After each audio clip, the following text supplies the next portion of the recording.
Kwaze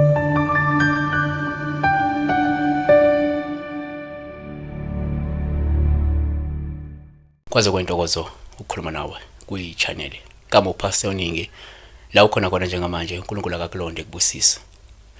Sobe sibhekana namuhla la iphupho lika Samukelo odinga indlela. Ubuza la ukuthi uMuphupha kubulala igundane ngonyawo.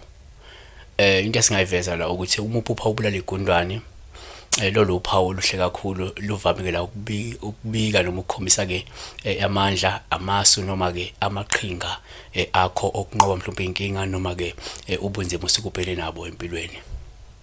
Okwesibili uMuphupha ubulala igundane nalolu uphawu usuke lukhombisa ukunqoba kwakho ekugcineni izitha noma ingqinamba noma ubunzima nosizo empilweni. Ongasho njengamanje umuntu ophumelelayo ukunqoba izitha zakho noma ukwazi ukunqoba ingqinamba zakho noma ubunzima kanye nosizo obhekene nalo njengamanje. Okwesithathu ukuphupha ubulala igundane ngaba futhi uphawu oluhle nalo olungabe lusho ukuthi mhlawumbe uNkulunkulu ukunikeze ugcobo namandla ukuthi mhlawumbe ubhubhise izitha zakho noma ukwazi ukuqeda ngezitha zakho noma ngenkinga zakho. Siyabonga kakhulu uNkulunkulu akakulonde ekubusise.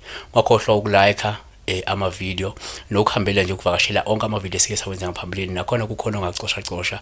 May God bless you.